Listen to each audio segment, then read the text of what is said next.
First and foremost, the issue of the reforms in the sugar sector is something that has been going on in this House for a long time. You remember, Mr. Chairman, that a while back, the Parliament itself formed a sugar caucus. Parliament is the one that debated the issue between whether they should sell these sugar factories, and it was Parliament that eventually decided that what they should do is not sell the factories, but actually lease the factories. Even though, some people had actually agreed and signed for the sale of the sugar factories. So to begin with, there is no selling of the sugar factories that has been done. So that eliminates the issue of a shareholding, because if you are selling something, you can now own shares in it. If you are leasing something, what you are leasing essentially is just management. You are not taking over ownership of the institution, but you are taking over the management of the institution. The second part of it, and I'm sure that Chil will explain it very clearly, is that the process, Mr. Chairman, and I'm glad that Honorable Denga has explained that very well, that the leasing is an agreed basis. So we have to move forward with the leasing.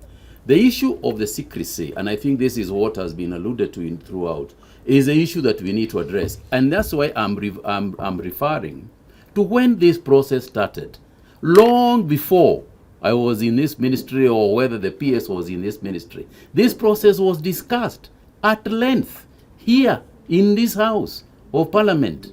Mr. Chairman, there was even a question that was taken to court the last time that was ruled on the 25th of February as to whether there was sufficient stakeholder engagement or not. The courts ruled that there was sufficient stakeholder engagement, and we are going to go through the process. The process is going to be explained very, very clearly. From the advertising, because an advertisement was done, there was a normal procurement process that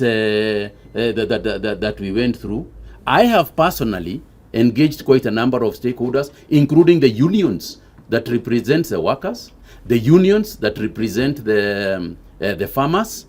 And Mr. Chairman, the issue of the farmers was paramount, at least for me. At the back of my mind, the issue of what the plight of the farmer was paramount in my mind. And therefore, what the agreement, at least part of the agreement that the CEO will explain, will speak to, is that all farmer debts were taken over by the government. Let's start from there. There is no farmer who is going to suffer. And Mr. Chairman, the flip side of it is this, and it's good to be honest about it. The flip side of this whole exercise is unless you lease these factories, those debts that are held by the farmers could very easily turn into bad debt. What we have done, by going for the lease option is actually convert bad farmers' debt, bad workers' debt, into account receivables. We have converted it into an account receivable. It wasn't there before. Mr. Chairman, farmers and workers are owed something to the tune of 5.6 billion shillings. And the irony of it is this. You have got one factory here that is run by the private sector that pays the farmers every week, that pays taxes to the government. There is no rose that doesn't have a thorn.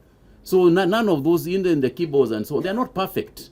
Nobody is proposing that they are perfect people, but at least they pay their farmers per week. And I'd rather have somebody who is giving me 10 shillings than somebody who is promising me 100 shillings. So, Mr. Chairman, let me finish and then, Mr. Chairman, what the long and short of it is this. There was an advertisement that was done. It was open. There was no process that was closed. The normal procurement processes were entered and gone through. So, he'll explain, the CEO will explain how that process was done exactly and who was included in that team, because it is not just the ministry that was procuring this process. At a personal level, of course, I can't get involved. That's the law. I don't get involved in the procuring process. But Mr. Chairman, this is something that has been going on for a very long time. Very long time. And at some point, you have got to proceed with it. As far as the speed at which it was done, there is no fast speed. This is business. There is no fast speed. The idea was, let's finish with this issue by date X, and let the lessee start on Monday, running the organization. There is no day that is better than the other day. And there are several issues that will continue to arise. It doesn't mean that everything is concluded and now there is no issue arising. There will be several issues that will continue to arise and which we have to address as we go along. But you cannot ask a lessee to take over debts that you yourself have incurred before licensing. As far as the details of it all is concerned, again, they are going to be expounded on. But I know one thing, Mr. Chairman. We were getting nothing out of those factories. Nothing.